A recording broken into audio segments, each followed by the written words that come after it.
পটল এভাবে নিরামিষ করে রান্না করেছেন কখনো? একবার বানিয়ে দেখুন, ভাতের সাথে একেবারে জমে যাবে। নমস্কার বন্ধুরা, আজকে আমি আপনাদের সঙ্গে শেয়ার করব খুবই সহজ ও সুস্বাদু নিরামিষ পটলের রেসিপি। একদম ঘরোয়া মশলায় তৈরি এই রান্নাটা গরম ভাতের সঙ্গে খেতে কিন্তু অসাধারণ লাগে। তাহলে চলুন দেরি না করে দেখে নেওয়া যাক কীভাবে বানাবেন। তো রেসিপিটা তৈরি করার জন্য এখানে আমি 5টা মতো পটল নিয়েছি। তারপর এই পটলের খোসাগুলোকে এইভাবে ছাড়িয়ে নিচ্ছি। তবে আপনারা চাইলে পটলের সব খোসাটাকেই ছাড়িয়ে নিতে পারেন। আমি অল্প একটু রেখে রেখে পটলটাকে এইভাবে ছাড়িয়ে নিচ্ছি। আজকে আমি পটলের এই রেসিপিটা আপনাদের খুব সহজ পদ্ধতিতে বানিয়ে দেখাবো। হাতের কাছে থাকা কয়েকটা সামান্য উপকরণ দিয়েই রেসিপিটা আপনারা খুব তাড়াতাড়ি তৈরি করে নিতে পারবেন। আর খেতেও হবে খুবই সুস্বাদু। এটা দুপুরে গরম ভাতের সঙ্গে খেতে দারুণ লাগে। এমনকি রুটি, পরোটা, পোলাও, ফ্রায়েড রাইস সব কিছুর সঙ্গেই এটা পরিবেশন করা যায়। এই রেসিপিটা এতটাই টেস্টি হয় যে বাচ্চা থেকে বড় সকলেই খুবই পছন্দ করে। তো সব পটলের খোসাগুলোকে এইভাবে ছাড়িয়ে নিয়েছি। তারপর মুখের অংশগুলো এরকম কেটে তারপরে দু সাইডটা একটু এইভাবে কাট করে দিচ্ছি, যাতে পটলের মধ্যে মশলাটা খুব ভালোভাবে ঢুকে যায়। তো দেখুন বন্ধুরা, পটলের খোসাগুলো ছাড়িয়ে আমি দু মুখ এইভাবে কাট করে নিয়েছি। আর পটলগুলোকে আমি কাটার আগে ভালো করে ধুয়ে নিয়েছিলাম। এখন আর কাটার পরে আর পটলগুলোকে ধোবো না। এবার আমি কড়াই গরম করে দিয়ে দিচ্ছি সর্ষের তেল। তেলটাকে ভালো করে গরম করে নিয়ে কড়াই সারা গায়ে এইভাবে একটু লাগিয়ে নিচ্ছি। আমি রান্নাটা সর্ষের তেলে করছি, আপনারা চাইলে সাদা তেলেও করতে পারেন। এবার আমি এর মধ্যে পটলগুলোকে দিয়ে দিচ্ছি। পটলের মধ্যে অল্প পরিমাণে একটু নুন দিয়ে দিচ্ছি।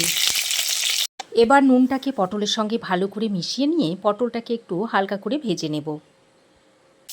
তো ভালো করে নেড়ে চেড়ে মিশিয়ে নিয়ে এবার আমি একটা ঢাকনা লাগিয়ে পটলটাকে ভেজে নেব। এতে করে তাড়াতাড়ি ভাজা হয়ে যাবে আর পটলটা একটু নরম হয়ে আসবে। তো ওইদিকে পটলটা ভাজা হতে হতে এই রেসিপিতে দেওয়ার জন্য একটা মশলা তৈরি করে নেব। তার জন্য একটা মিক্সিং জার নিয়েছি। এবার ওই মিক্সিং জারের মধ্যে দিয়ে দিচ্ছি 3 টুকরো আদা, দিয়ে দিচ্ছি 2টো কাঁচা লঙ্কা। তবে অবশ্যই আপনারা আপনাদের স্বাদ অনুযায়ী ঝালটা দিয়ে নেবেন। আর নিয়ে নিচ্ছে 1 চামচ মতো পোস্ত। তো প্রথমে আমি এগুলোকে শুকনো করে একবার ঘুরিয়ে নেব, তারপর জল দিয়ে আবারও ভালো করে মিহি করে বেটে নেব। তো দেখুন বন্ধুরা, মশলাটাকে আমি এরকম মিহি করে বেটে নিয়েছি। এবার এটাকে এক সাইডে সরিয়ে রেখে দিচ্ছি। তো বেশ খানিকক্ষণ ঢাকা দিয়ে আমি পটলটাকে ভেজে নিয়েছি। আর এরকম দেখুন পটলের গায়ে হালকা একটু রং এসে গেছে। এই রকম একটু হালকা করে ভেজে নিয়েছি। তারপর পটলগুলোকে তুলে নিচ্ছি। দেখুন ঠিক এই রকম করে পটলগুলোকে ভেজে নিতে হবে। তো পটল ভেজে তুলে নেওয়ার পর কড়াইয়ের মধ্যে যে বাকি তেলটা রয়েছে সেই তেলের মধ্যে দিয়ে দিচ্ছি 1 টুকরো ছোটো এলাচ, আর দিয়ে দিচ্ছি 1 টুকরো দারচিনি, একটা তেজপাতাকে ছিঁড়ে দিয়ে দিলাম, আর দিয়ে দিচ্ছি 1/2 চামচ পরিমাণ গোটা জিরে। এবার ফোড়নটাকে কয়েক সেকেন্ড ভালো করে নেড়ে চেড়ে মিশিয়ে নেব। তবে এখানে আপনারা 1 টুকরো জয়িত্রী দিয়ে দিতে পারেন। আমি যেহেতু তেজপাতা দিয়েছি, তেজপাতার একটা খুব সুন্দর ফ্লেভার আছে, তাই আমি এর সঙ্গে আর জয়িত্রীটা দিলাম না। তো ফোড়ন কিছুক্ষণ ভেজে নিয়ে গ্যাসের ফ্লেমটাকে একদম মিডিয়ামে করে দিয়েছি। তারপর ওই যে বাটা মশলাটা তৈরি করে রেখেছিলাম সেটার মধ্যে দিয়ে দিলাম। সঙ্গে মিক্সিটা ধুয়ে অল্প একটু জলও দিয়ে দিলাম। এবার বাটা মশলাটা দিয়ে বেশ খানিকক্ষণ কষিয়ে নিতে হবে। যতক্ষণ না আদার কাঁচা গন্ধটা চলে যাচ্ছে ততক্ষণ এইভাবে একটু কষিয়ে নেব। তো বাটা মশলাটা দিয়ে 2 মিনিট মতো কষিয়ে নিয়ে এবার আমি এর মধ্যে কিছু গুঁড়ো মশলা যোগ করে দেব। দিয়ে দেব 1/2 চামচ পরিমাণ ভাজা জিরের গুঁড়ো, 1/2 চামচ দিয়ে দিচ্ছি ধনে গুঁড়ো, আর কালারের জন্য সামান্য পরিমাণে একটু কাশ্মীরি লঙ্কার গুঁড়ো দিয়ে দিচ্ছি। এখানে কিন্তু আমি হলুদের গুঁড়ো দিচ্ছি না, এই রেসিপিতে হলুদের গুঁড়োটা পড়বে না। তো গুঁড়ো মশলাগুলো দিয়ে আবারও ভালো করে মিশিয়ে নিচ্ছি। ভালো করে নেড়েচেড়ে মিশিয়ে নিয়ে এবার আমি একটা ঢাকনা লাগিয়ে মশলাটাকে কিছুক্ষণ কষিয়ে নেব। এতে করে মশলাটা খুব ভালো করে কষানো হবে আর মশলার কালারটাও সুন্দর। এবার আমি এখানে একটা ছোট্ট বাটির মধ্যে নিয়ে নিচ্ছি 2 চামচ মতো পাউডার দুধ। এখন এই পাউডার দুধের মধ্যে হালকা কুসুম গরম জল দিয়ে দিচ্ছি, দিয়ে একটা লিকুইড দুধ তৈরি করে নিচ্ছি। তো দেখুন কুসুম গরম জল দিয়ে পাউডার দুধটাকে আমি এরকম করে মিশিয়ে নিয়েছি, নিয়ে আমি এটাকে এখন এক সাইডে রেখে দিচ্ছি। তো ঢাকা দিয়ে আমি মশলাটাকে 2 মিনিট মতো কষিয়ে নিয়েছি। আর দেখুন মশলা থেকে কত সুন্দর তেল ছাড়তে শুরু করেছে।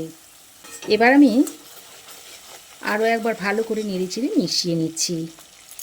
তারপর এর মধ্যে দিয়ে দিচ্ছি স্বাদ মতো নুন, আর অল্প সামান্য পরিমাণে একটু চিনি দিয়ে দিলাম।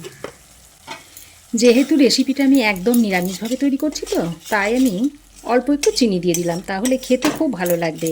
মিষ্টি হবে না, কিন্তু স্বাদের ব্যালেন্সটা খুব সুন্দর তৈরি হবে। তো নুন আর চিনিটা দিয়ে খুব ভালো করে মিশিয়ে নিয়েছি। এবার আমি এর মধ্যে সামান্য পরিমাণে একটু জল দিয়ে দিলাম, তবে আমি খুব বেশি জল এখানে দেব না। যেহেতু আমি এই রেসিপিতে একটু দুধ ব্যবহার করব, তাই আমি জলটা অল্প পরিমাণেই দিলাম। তো জলটা দিয়ে খুব ভালো করে মশলাটাকে মিশিয়ে নিয়েছি। আর মশলাটা দেখুন ফুটতে শুরু করেছে। ঠিক সেই পর্যায়ে আমি ভেজে রাখা পটলগুলোকে দিয়ে দিচ্ছি। এবার পটলগুলোকে দিয়ে গ্রেভির সঙ্গে খুব ভালো করে মিশিয়ে নিচ্ছি। তো খুব ভালো করে মিশিয়ে নেওয়া হয়ে গেলে এবার আমি যে পাউডার দুধটা গরম জলে মিশিয়ে রেখে দিয়েছিলাম সেটা এর মধ্যে দিয়ে দিলাম। তারপর আবারও পটলের সঙ্গে ভালো করে মিশিয়ে নিচ্ছি। আমি এখানে পাউডার দুধ ব্যবহার করেছি, তবে আপনারা চাইলে এখানে গরুর দুধ কিংবা নারকেলের দুধও ব্যবহার করতে পারেন। তবে নারকেল দুধ দিলেও খেতে খুব টেস্টি হয়। খুবই সাধারণ একটা রেসিপি। আর দেখুন একটু মশলার ঘোরফের করে যদি রান্নাটা করে নেওয়া যায়, তাহলে একই সবজি খেতে কিন্তু একঘেয়েমি লাগবে না। তো দুধ দিয়ে ভালো করে মিশিয়ে নিয়ে আবারও একটু ঢাকা দিয়ে 3-4 মিনিট মতো রান্না করে নেব। এতে করে মশলার ফ্লেভারটা পটলের মধ্যে খুব ভালোভাবে মিশে যাবে, আর পটলটাও যেটুকু সেদ্ধ হতে বাকি আছে সেটাও সেদ্ধ হয়ে যাবে। তো দেখুন ঢাকা দিয়ে আমি মিডিয়াম ফ্লেমে আরও 3-4 মিনিট মতো রান্না করে নিই। পটল দেখুন খুব সুন্দরভাবে সেদ্ধ হয়ে গেছে। দেখুন প্রত্যেকটা পটল ভালোভাবে সেদ্ধ হয়ে গেছে। এবার আমি আরও একবার ভালো করে নেড়েচেড়ে মিশিয়ে নিচ্ছি। তারপর এই তেজপাতাগুলোকে তুলে ফেলে দিচ্ছি।